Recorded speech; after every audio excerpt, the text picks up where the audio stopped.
Hey everyone, I'm Kia, and we got Big Rob Peace. and Funko Ray, Good morning, everybody, or good afternoon. aka Funko Raymond. Today we're going to talk about the killing of 20-year-old Daunte Wright in Brooklyn Center, Minnesota. If you're joining us for the first time, hit subscribe, like the video, and tune in for more of the Funcles to stay connected with us. All right, so on April 11th, Daunte Wright was pulled over and ultimately he was killed by former 26-year vet and training officer Kim Potter. Potter was arrested, she posted bail, and she was charged with second-degree manslaughter. Big Rob, we're going to start with you today. So just what are your thoughts on this whole situation? What are your thoughts of the killing of Daunte Wright? Thoughts is, could it have been a mistake? Could she have made a mistake? Could she have reached for her taser and grabbed her gun? Possibility. Normally your taser is in front of you. That's why they call it your sidearm, your firearm. Hard to determine, to say she made a mistake when she reached for her sidearm in front of her taser. So do I murder? I mean, a manslaughter? They're going pretty light on her. So I think, yeah. Will she go to prison? No, she'll be fined at best. So we'll have. You know what? This will determine. This case will be determined after the other case is done with Floyd, because if that cop is found not guilty, she won't go to jail either.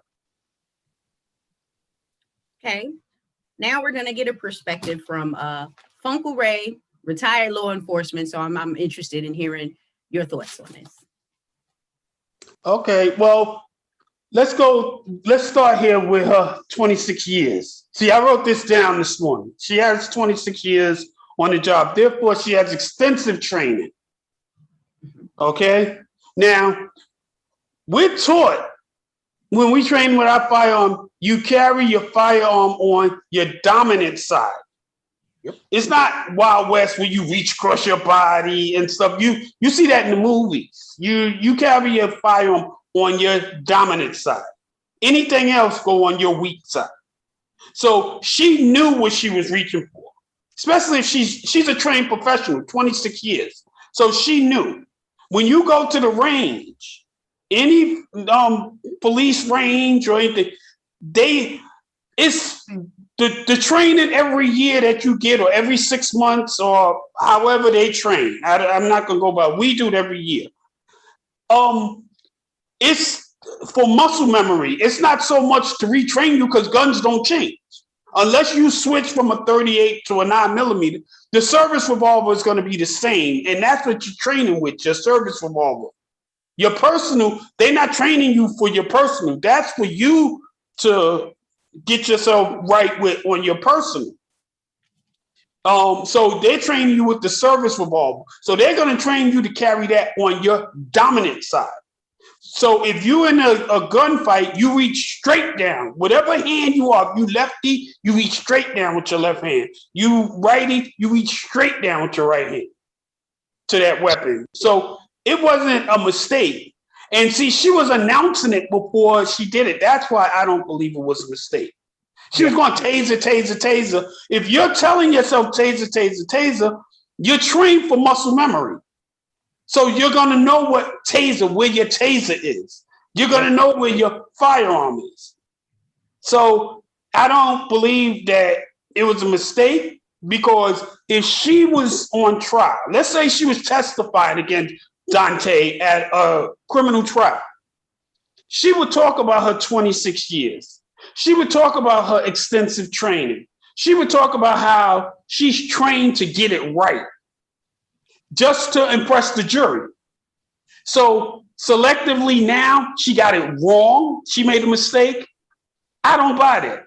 I believe that the charges should be upgraded because I feel there was a level of intent there. So that's my opinion. Well, you know what? I spoke to a police officer, and he told me the reason why she probably didn't see the yellow taser, he said, because sometimes you can get tunnel vision. And he said that even though she was holding her weapon in front of her with tunnel vision, she didn't actually see her weapon. She seen Daunte and not the weapon. That's why she didn't see the yellow of the gun. Now, this is just an opinion from an officer. You know, officers are going to give their opinion. And he said possibly she got tunnel vision, and with her aiming down, she's seen over top of the weapon and his body, not the weapon itself. Okay, now I'm gonna address that. We as officers, because I was there, I know corrections is different than police department, but as officers, we're trained the same excuse. If we give the same excuse all the time because we know it works. If I decide I'm going to have a use of force with an inmate, I'm going to use these same words. These are the same words I'm going to use. And I'm guarantee you that you can find millions, I'm not going to say hundreds, millions of reports that read the same way. He lunged at me.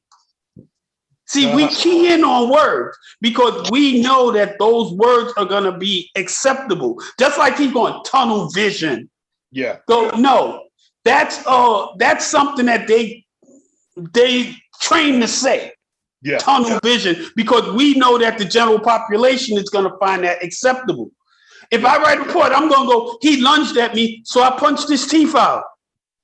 Yeah. Yeah. But then he didn't, I'm going to use that he lunged at me, and he lunged at me. I could have taken the first swipe just to be doing it. But if I go, he lunged at me, people going to go, oh yeah, inmates do lunge, and they're going to accept that. And I'm sure that if you went through reports, those same words you'll find in millions of officers' reports. I can guarantee that. Yeah, he gave me the whole That's tunnel. terrible. So the tunnel vision, so for instance, he's saying the tunnel vision. So she's only seeing Daunte, right? But wouldn't that still be reckless? Because now you're not even using any of your training, and you could have hit the other person in the car because now you're not even aiming the gun properly. So she could have hit the other individual in the car. Well, let's talk about the why. That's the biggest issue.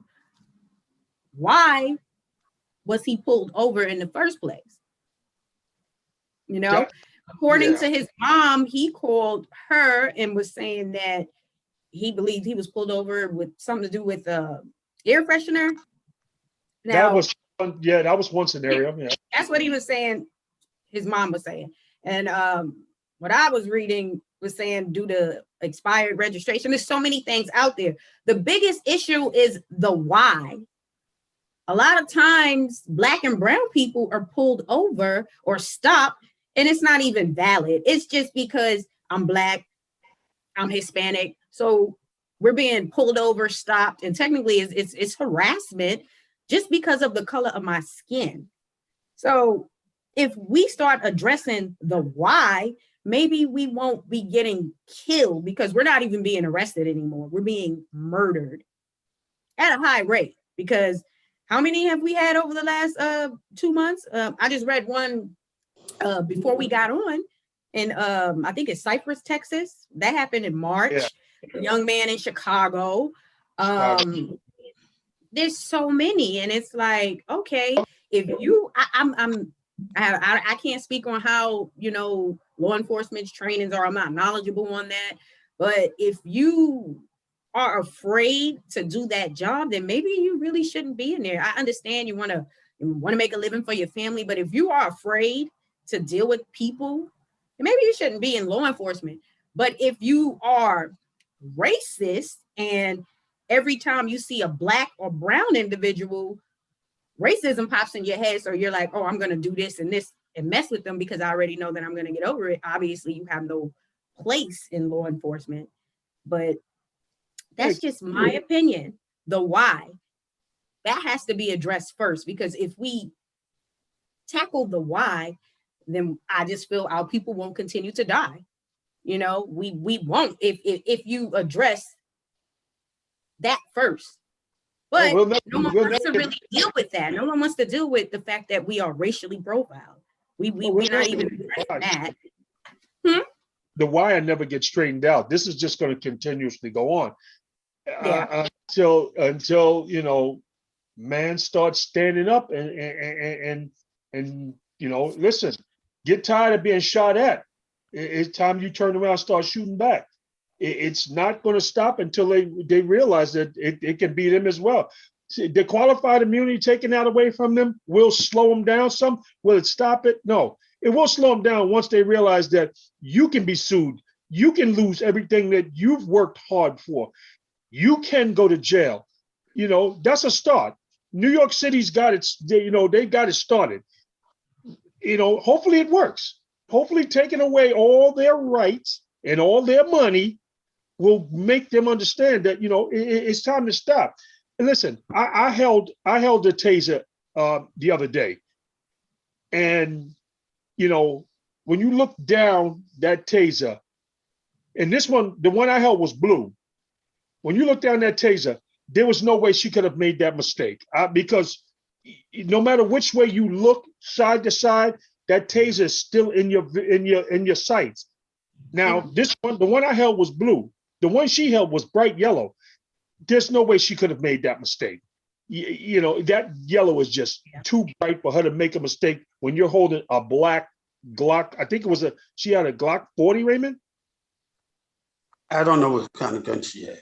I think it was either a 40 cal one, but either way you put it, her gun is black. This taser is bright yellow. There was no way she could have made that mistake. And remember, in Minnesota, they're really on high right now anyway. Everybody, because the closing arguments for that case go to Monday. Everybody is now, temperatures are, you know, at a different height right now. So it is scary for all Black and Hispanic out there right now. They will find and pick on you as much as they can just because they think that if there's a not guilty verdict, what's going to transpire after that? That's what they're worried about. Now, Uncle Raymond, this is for you, and then Big Rob, you can speak on it. So, being in law enforcement, do you see this more of a law enforcement training issue, the public's issue, or is this like a community problem to where we just don't understand or don't know how to interact with each other? Okay, this is a person issue. Let me, you know, I don't want to go on long, but I want to say this. Okay. Police officers, you got to understand one thing. Police officers are not born into uniform. They don't come out their mother's womb dressed in uniform. So that's just, she's just a regular person, or he's just a regular person as a police officer.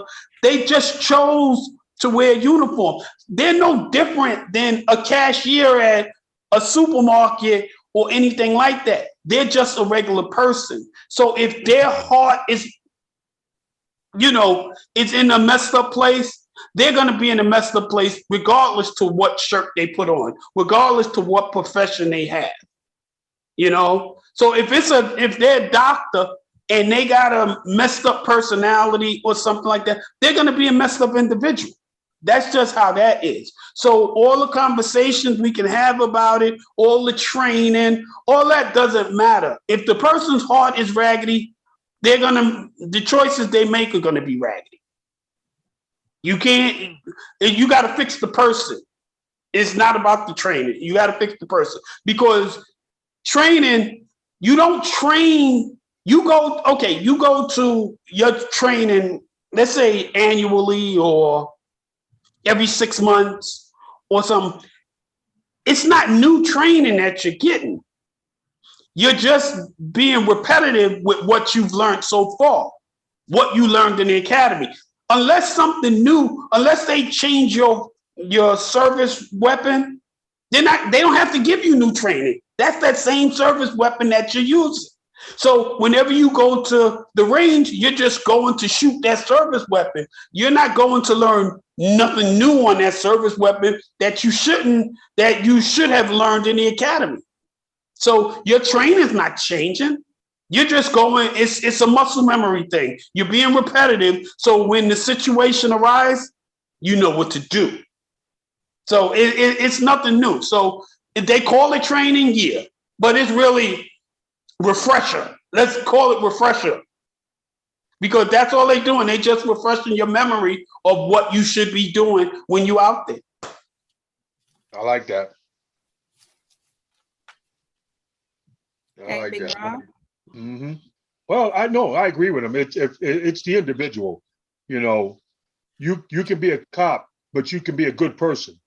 If you got some wicked in you, how can you do your job right if your whole mindset is I'm gonna hurt somebody tonight? Or, you know, I agree with what he said because he's been there, and I'm quite sure, you know, he's worked with some correction officers that mindset, you know, I'm gonna beat the hell out of somebody tonight just because. You know, if he don't lock in fast enough, he gonna get it. And you see a lot of these videos where I was listening to one cop said, you know, he was a good cop, and he said, when do you as a good cop stop a bad cop? And he was saying that how the bad cop would say, well, he ran from me, he made me tired, you know, he moved, so I had to go upside his head to slow him down. Yeah, it's the individual. You know, if you got that salty in your heart, you're going to bring it to your job. And, you know, it's nothing worse than, you know, a bad person in a good uniform. And let me say this, and this is just my opinion. I just want everybody, whoever hear this, to know this is my opinion.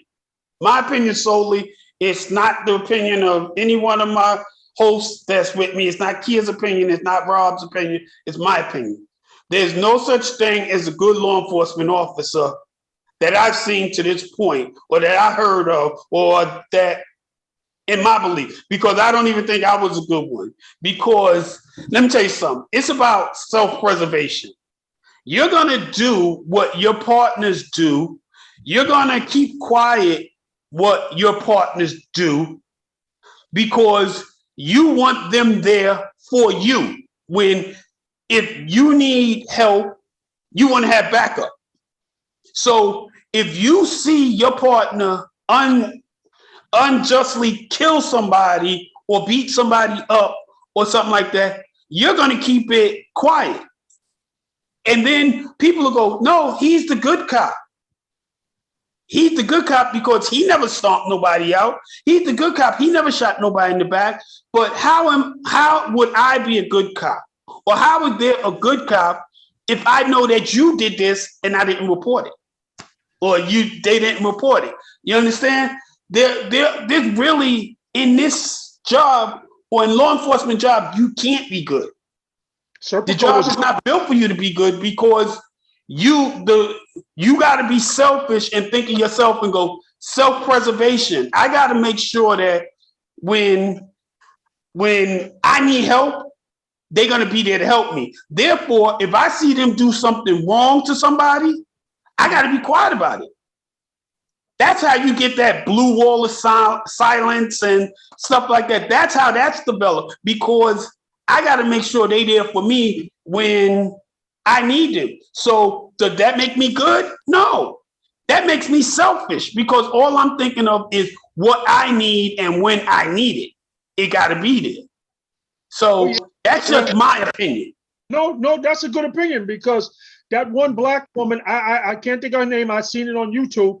She was on the job 19 years. She stopped her partner from choking a person they had arrested, and she wound up getting fired from her job because she stopped him from choking out a person they arrested. So, which is true. You're right about that. But Serpico was a good cop, and look, they tried to kill him. So yeah, I know what you mean. So that was an officer in I believe Buffalo, New York. Yeah, The, Serpico.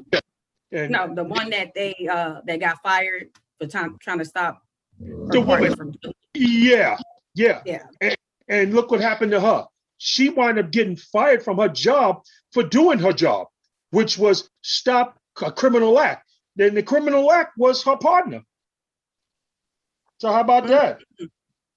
I guess Raymond, you would be the only one who really have more insight into the whole law enforcement thing. So I guess you don't want to be, on this side and everybody else in law enforcement's over here, and then you need help. They're probably going to turn it back on you and not help you, especially if they feel like, oh, you're going to go and run and tell.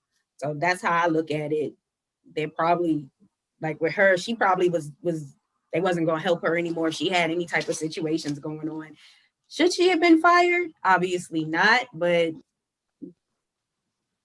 she wouldn't be, as in their eyes, a helpful officer. right. No, not to them, not when you want the right outcome to come. And obviously that's what it should be. But Yeah. if I'm out here beating somebody and kicking somebody's butt, I don't want my partner to go and tell my superiors, hey, so-and-so. They may not do anything. I don't know. I've never been in law enforcement, so I really can't speak on it. But that's the problem right It's a there. hard job, I'm sure, but I think some people get into it for the wrong reasons anyway. Oh yeah. It's the power. It's that thought of I have power over you. The minute you stand in some place or walk in some place or doing something that I don't like, just like that soldier, I'm gonna run up on you and tell you you ain't supposed to be here, or you doing the wrong thing. It's a power thing for them. Imagine this, you're standing on the corner, here come a bunch of cops. Now everybody's got to start walking away in fear of, them coming at you and toss you up against the car, things like that. So yeah, it's a power trip for them. Okay, so this is a two-part question. How can we change this? And also, can we even change it? Or is this just something that's going to continue? Is this going to continue to happen? Big Rob? You know what? It's going to continue to happen. In our lifetime, it's going to continue to happen because we keep electing the same kind of people in these offices all the time. And they keep bringing the same kind of people in charge of the police all the time. So is it going to change? It can't change until there's change. And right now, there is no change. You're never going to get that police commissioner that'll stand up there and go, you know what? I'm not going to stand for this nonsense. You're not going to get these captains in these departments and all these police departments that's going to stand up and go, you know what? We're not going to stand for all this shooting people nonsense. We're not going to get that. So until we get that, where I don't ever see us getting those kind of people in those positions because it's all about power and money, no, I don't see change. Uncle Ray? I don't think it can ever change, but I don't think it'll ever change. And my reason is because of what I was just stating. It's about a person, and you're always gonna, as long as the world exists, you're always gonna get people with a black heart, a negative personality, and those people are gonna take these positions. Therefore, you're never gonna be able to change it. Conversation's not going to change it. Politicians not going to change it, because just because a politician, you get the perfect politician and they put what you would feel is the perfect person in there, all it takes is one bad apple, and then what? It just go on and on and on. It's never going to change, because for it to change, you have to change people, and people aren't willing to change. Everybody feel like I'm right. You know what I'm saying? And the truth is none of us is actually right. you know? So as people, we all feel that what we're doing is right, but it may be right to us, but it may not be right to someone else. So as long as that people are people, no, I don't think it'll ever change. Look at someone like Chauvin, whatever his name is. When you look at his record and all the things that he has done throughout his career, his superiors should be held accountable because he probably shouldn't even been out there on the streets. When you look at his record and all the different things that he has done leading up to before he murdered George Floyd. So to me, that's a big issue too. You know, you look at some of these records and open up their personnel file and you see 30, 40 complaints and they're still out on the streets doing the same thing. So to me, it's oh, I'm invincible. I feel invincible. I have 40 complaints, and this is just an example. I got 40, 50 complaints. No one's ever done anything. So I'm gonna keep doing what I'm doing because apparently that's the right way, according to my superiors. So I don't know if that'll help by holding those people with all those complaints, those law enforcement with all those complaints accountable. If they're not being held accountable, their superiors should be held accountable because now it's okay, it's my job or your job, my pension versus your pension. And who are you going to choose? Because I know if it's me, I'm not going to be taking care of you if my job and my livelihood is on the line. But like you guys said, it's not going to change. I feel you, Funko Ray. Any lifetime, it's just not going to change because it's people. It's people. I was thinking at one point maybe hiring practices and training can help a bit, but you can you can go into an interview and sell yourself. You be the best thing smoke. You be Jesus Christ, and then once you get on that job, you be the damn devil. So you want to know hiring practices or not, I don't really feel like it's necessarily that, and it's unfortunate, but I don't see it changing. Well, you know what you were just saying. Here's the thing. Police policing the police. When you give all these complaints, this guy's got all these complaints in his file. Well, who's policing him? The police. So if the police are going to police him, they're going to put all his files and put it away, and it's going to go in a file, and that's that. This is the problem with the justice system. I don't like. They're not allowed to bring his record into play. Listen, this is a bad cop. This is a bad cop. And everything about a bad cop should be brung up in trial when he's on trial. I don't care when it happened. This is a bad cop. This guy's he had 17 complaints against him. Who policed him? The police? What was the outcome? He killed the man. This was a bad cop, and everything about him should be known, but we can't do that. So in other words, right now, even though he's on trial, who's policing him? You know how many bad cops we got out there right now with all of these complaints against him, but there's nobody actually taking account for it. Like you said, those commanders, they all need to go. That's why I think that in that Brooklyn thing, the chief resigned because he knew all the dirt was going to come back onto him. Ray, give me your opinion. Let me tell you, we go back to the Brooklyn Center. That's where they at, Brooklyn Center in Minnesota. That's what. Yeah, okay. Yeah. He actually gave her, the police chief who resigned. He didn't resign because he wanted to resign. He resigned because he gave her the excuse to use. Really? If you listen, when he did his press conference, he said to her, and he did it in front of everybody. He did it in front of everybody. And if you law enforcement, you picked up on it. And civilians probably picked up on it also. Mm-hmm. But a lot of people probably didn't. When she said mistake, taser. So I think it was a mistake.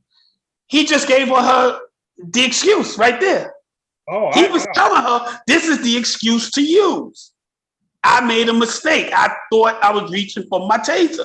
He was giving her that excuse right there in front of everybody on television because he was yet to be able to sit her down and speak to her so they can go over their excuse.